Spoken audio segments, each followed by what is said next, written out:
The Republican Party, sometimes called the GOP, short for Grand Old Party, is one of the two major political parties in the United States.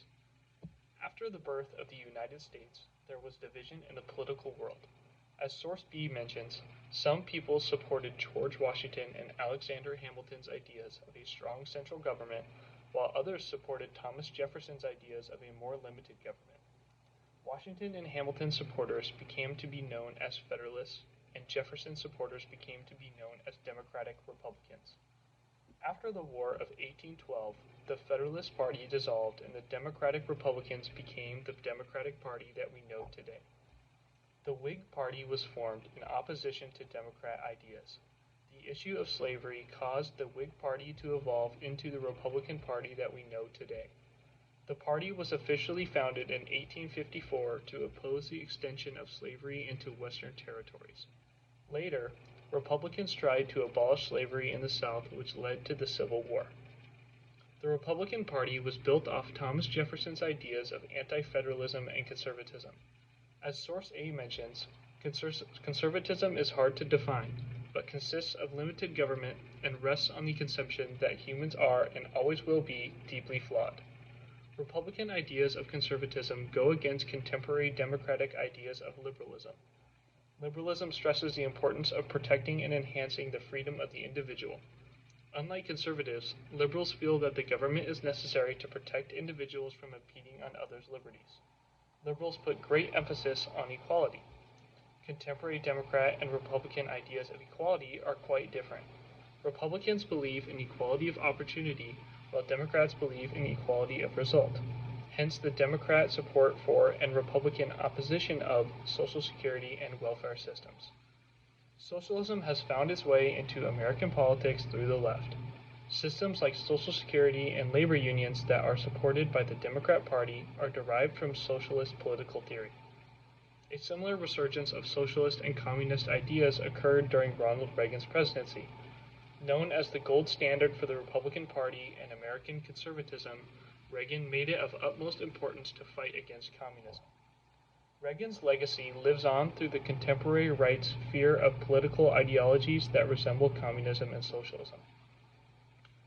Nationalism is an important part of American politics and is part of what makes this country so great. As Source E mentions, nationalism is a feeling of pride for one's own nation and support for its success. American nationalism is also referred to as patriotism. As Source C mentions, patriotism stems from early American colonialism and the quest for independence from the monarchy and the United Kingdom. A person who feels a strong sense of nationalism is likely to root for their country in the same way that a sports fan would root for their home team. They support any trades and decisions that their team makes in an effort to win and wants nothing more than to see their team succeed. They celebrate in conjunction with their successes and mourn with their losses.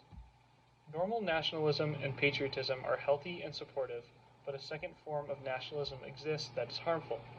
Extreme nationalism is used as a way of enacting fascism upon a country. As Source D mentions, fascism is a system of authoritarian government that is characterized by dictatorial power, forcible suppression of opposition, and strong oppressive control of society and of the economy. Fascism was used in early 20th century military powerhouses like Italy and Germany. Fascism requires citizens to comply with their own oppression, which is only possible when the feeling that they are doing it for the betterment of their country. Citizens are unable to make this kind of sacrifice for their country unless they feel extreme levels of nationalism. The contemporary left is quick to attack patriotism for resembling the nationalism found in fascist regimes. This is why it is important to distinguish between normal and extreme levels of nationalism. The ideas of conservatism and Republican political ideology comport with my idea of the American dream. My idea of the American dream is the ability to come from any background and become financially successful. The potential in democracy and capitalism led millions of people to come from all parts of the world to reap the benefits of their intellect and hard work. The free market of capitalism pays no attention to your background, race, gender, and so on. Countries like China and fascist Italy would pick and choose who would be successful and who would spend their life wallowing in the gutter and under bridges, unable to provide for their families or even themselves. As more countries have adopted democracy and capitalism, my idea of the American dream has changed. The contemporary American dream still involves being a self-made success, but also involves living in the most free, safest, least corrupt superpower in the world. Conservatism feeds into this idea because it stresses the importance of limiting government power. Conservatism's understanding of human nature means that government will always act to the fullest extent of its power. Essentially, if we give the government enough power to oppress us, they will. Adding on, contemporary Republicans believe in equality of opportunity. My American dream involves anyone from any background to have an equal opportunity of success. It is important to note that this does not mean equality in results. The American dream does its best to ensure that the person who works the smartest and hardest comes out on top.